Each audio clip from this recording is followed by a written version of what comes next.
నా శత్రువు మనిషితో కలిసి నాకే డోకా ఇవ్వాలని చూస్తావా? తోలుస్తానే. చూడు దుబాయ్, అది రోజు దుబాయ్ వెళ్ళాలి. అరబ్ సీట్లకి ఒంటి మీద మచ్చలున్న అమ్మాయిలంటే ఇష్టం ఉండదు. వదిలిపెట్టి కొట్టద్దు. దీని అమ్మ నాకు ఎన్నోసార్లు వాగ్దానాలు చేసింది, దీనికి నా చేత కన్నెరకం పెట్టిస్తానని. పెట్టకుండానే అది పోయింది. అప్పటి నుంచి దీని మీద నాకు ఆశపోలా. ఒక్కసారి నా గదికి పంపావనుకో, మళ్ళీ జన్మలో వాడితో పెళ్లి అనకుండా చేస్తా. అరబ్ సైడ్ అక్కడికి వెళ్ళగానే కన్యత్వ పరీక్షలు జరిపిస్తాడు.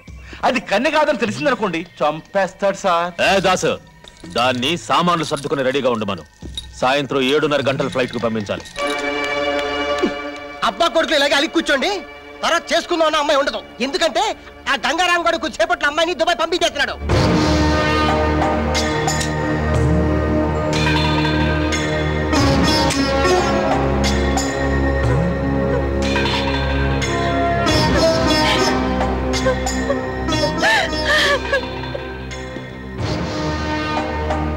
చేసుకోబోయే పిల్ల జీవితం నాశనం అయిపోతుంటే అలా తల వంచుకుని నిలబడతాడేంటి?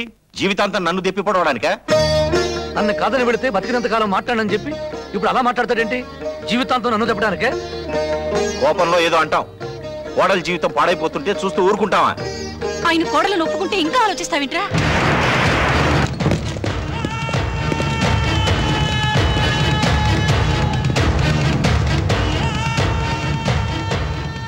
గంగారాం, మనం స్థలాల కోసం కొట్టుకున్నాం, స్మగ్లింగ్ కోసం కొట్టుకున్నాం.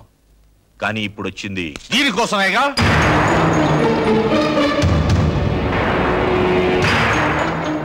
దీని అమ్మ ఇదే కంపెనీలో 25 ఏళ్లుగా పడిపృతి చేసి రోగాలతో చచ్చిపోయింది.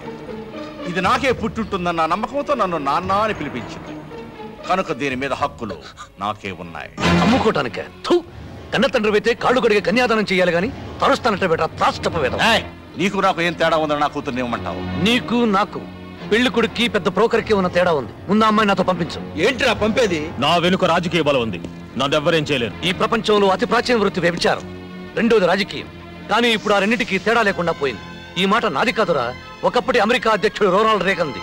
మర్యాదగా అమ్మాయిని పంపిస్తావా లేక నన్నే తీసుకెళ్ళమంటావా? రాజు, ఒరే గంగారాం, పిల్లని ఇస్తావా, నీ ప్రాణం ఇస్తావా? దానికోసం చావడమో చంపడమో నాకు ఇష్టం లేదు. కానీ ఒకటి మాత్రం గుర్తుపెట్టుకోండి, ఈ రోజు దౌర్జన్యంగా రాజ్యాన్ని తీసుకెళ్తే నష్టపోయేది మీరే. నష్టమైనా కష్టమైనా నమ్మిన ఆడపిల్ల చెయ్యందుకోవడం కోసం ప్రాణం తీయడమే కాదు, ప్రాణాలు ఇవ్వడానికి కూడా సిద్ధంగా ఉన్నా. నువ్వు ఎక్కవలసింది విమానం కాదు, పెళ్లిపీట.